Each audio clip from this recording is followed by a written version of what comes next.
The Oracl3 Network.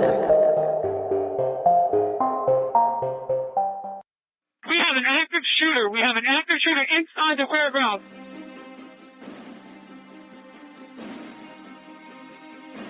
Welcome to Active Shooter, a podcast that covers the whys, the hows, and the aftermath of active shooter and mass casualty events. They have an active shooter in the building. A second call says they are being attacked. I've been shot. 16910 means we got shots fired. 4:15 ASF. Route to 91. Sounded like an automatic firearm.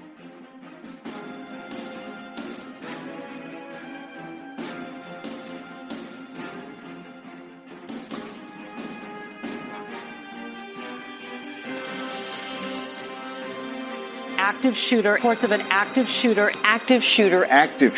mass casualty incidents. Thank you for listening. You are listening to Active Shooter, a podcast that may contain adult themes, explicit language, and graphic depictions of violence. Portions of this show may be traumatic for those under 18. Listener discretion is advised. Fort Hood, home of heroes, is tonight quiet. It is the quiet of a community of soldiers and their families in shock and sorrow. The quiet of a crime scene. The quiet after a massacre, what is believed to be the deadliest mass shooting at a U.S. Army base ever. It happened early this afternoon. At least 12 people have been killed, many more wounded. Most of the casualties, soldiers, some of them preparing for deployment overseas. And they were targeted by one of their own. 10 minutes would be such an insignificant amount of time if one were to examine a 24-hour day. Yet, as we have previously discussed, hundreds, perhaps thousands of lives can be changed by a mass shooting in a single instant, let alone 10 minutes. So how exactly do you measure 10 minutes? Is it nothing more than fleeting moments or a feeling of eternity?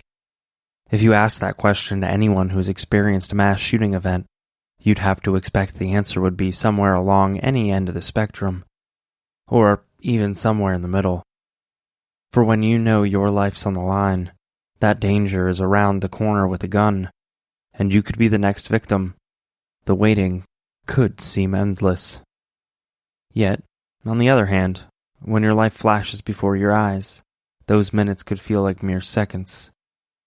10 minutes was all it took for today's case to be executed. After months, perhaps years, of a slow-burning rage that fueled the carefully planned attack on Fort Hood on the afternoon of Thursday, November 5th, 2009. Active Shooter the podcast is a High Five Holly production, and I'm your host, JT. If you've listened to our prior episodes, you know that the Active Shooter podcast team has taken the No Notoriety pledge, and we will not be sharing the real name of the shooters that we cover. We will be giving the shooters a pseudonym and refer to them by that name throughout the episode. This will help in clearing up any confusion in the story, while remaining true to our pledge and not naming the shooter by their actual name. We will refer to today's shooter as Ben.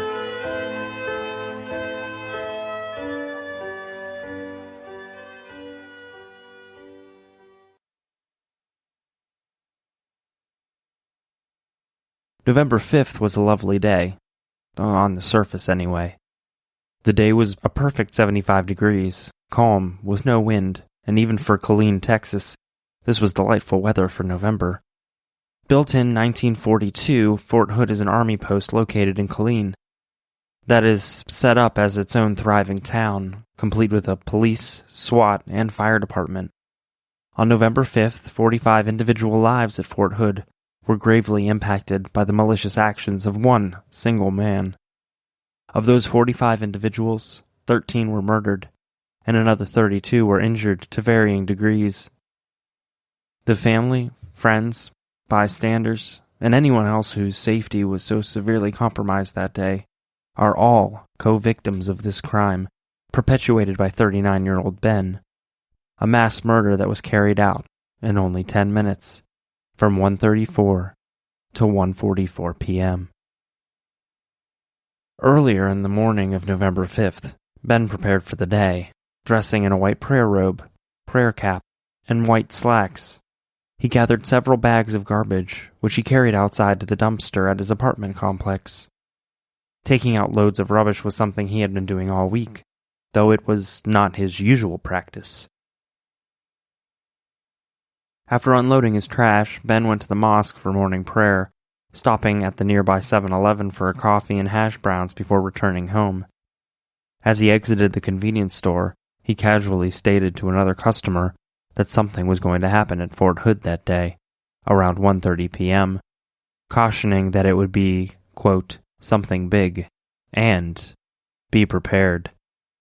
Ben drove back to his apartment and changed into his Army combat uniform. He then took several more bags of garbage outside of the dumpster and left the apartment again between 9:30 and 10 a.m. Ben drove to the Darnell Medical Center and entered, heading straight towards the elevator, where he rode to the 5th floor and Lieutenant Colonel Phillips' office. It is presumed that Ben came here to pick up his pre-deployment rating. However, Lieutenant Phillips was not in his office.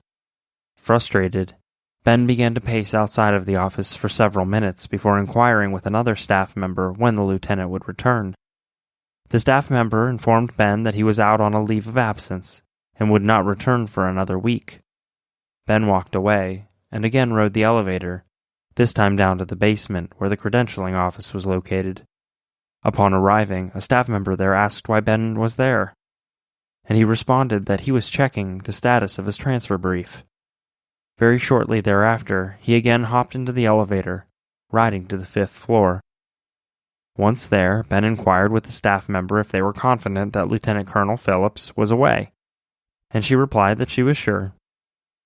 Stepping out, Ben called Lieutenant Colonel Phillips' cell phone and left a message, asking for a return call as soon as possible.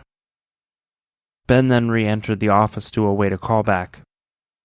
Surprisingly, Lieutenant Colonel Phillips called back a short time later, and when Ben answered, Phillips told him he was in Arizona.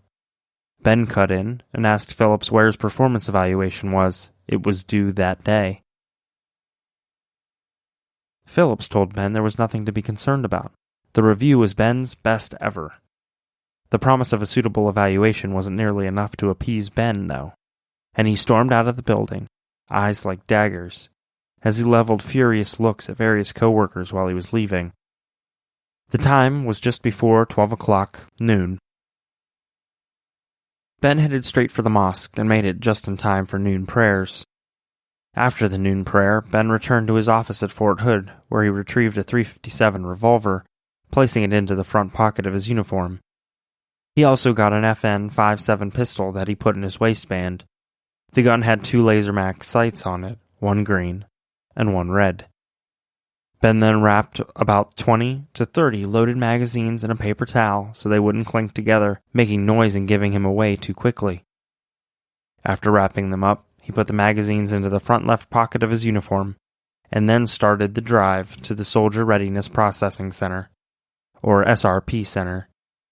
Once there, Ben put a pair of earplugs in and lifted his cell phone to his ear, as if he were having a conversation. He entered the building at approximately 1:25 p.m. and located a folding chair inside.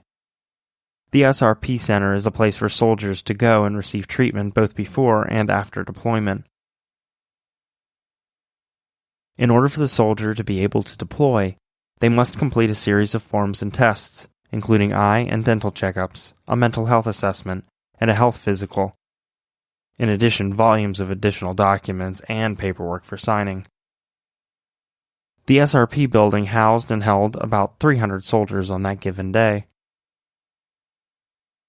Ben and the rest of his unit were preparing to deploy to Afghanistan, though it is unclear whether any of his unit was meant to be at the SRP Center that day. Ben entered the building, pulled up a chair, and sat for a few minutes before approaching the receptionist, named Latoya Williams. He told Latoya that Major Parrish needed to speak with her immediately.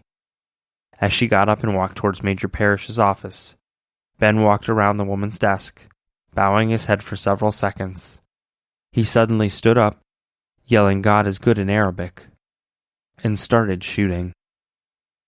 Everyone is scrambling. It's chaos. Eyewitnesses later reported that Ben sprayed bullets in a fan-like motion for several moments before opening fire on individual soldiers. The shooting sounded incessant, like it was never ending. One soldier initially thought Ben came armed with a paintball gun, until the soldier was struck in the arm with a bullet shot that instantly started bleeding, like a faucet. The soldier dropped to the ground and pretended he was dead. It was an instantaneous decision, one that proved to be not only sound judgment, but a life-saving measure. Ben reloaded multiple times during his shooting spree. He was rather adept with the gun and methodically reloaded it in under 2 seconds.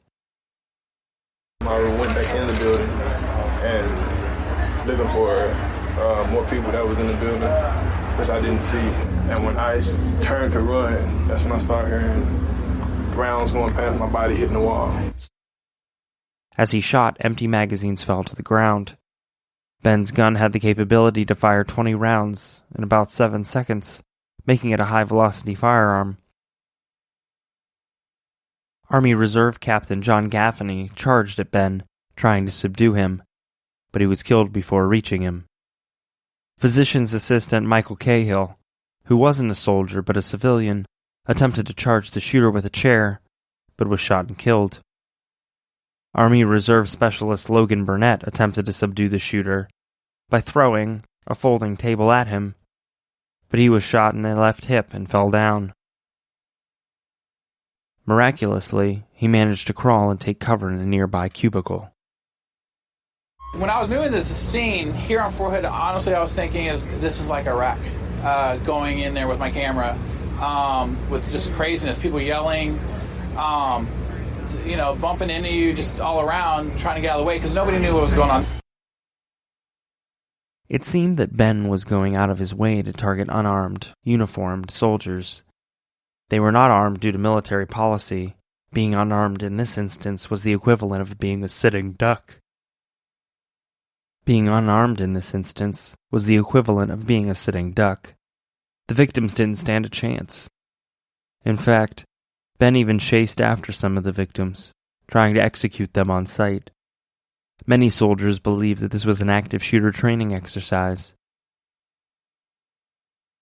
One soldier was in her office when the shooting began, and as Ben's shooting shifted towards the back of the building, the soldier jumped into action, assisting other wounded comrades and marking the deceased on their foreheads with a marker. There was a lot of heroes that day. Heroes that stayed on scene, that rendered first aid to the other victims.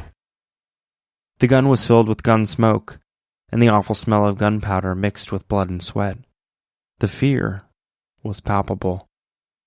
As other medics and nurses tried to enter the building to offer aid, they were immediately shot upon.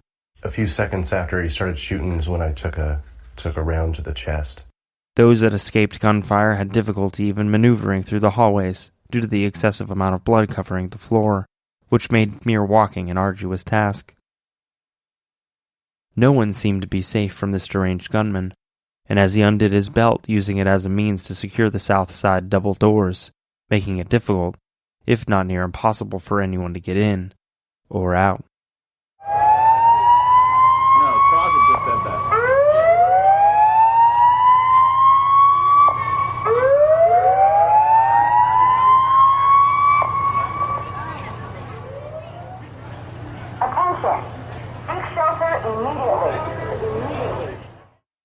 Descriptions of the shooter began to come to the forefront. He was described as a 5'9", tan, balding man who was wearing an army uniform and carrying a black firearm. Ben was recognized by fellow soldiers because he was previously taken to the center several times in preparation for deployment. People started screaming from outside the theater, coming inside. What were they screaming? There's shooting going on outside, and one guy came in and he had gotten shot in the back. Army personnel and soldiers were running from the building while Ben continued to shoot anyone who had the misfortune of crossing his path. Towards the back of the building, an army specialist bursted out a window, and 2 soldiers, as well as Major Parrish, were able to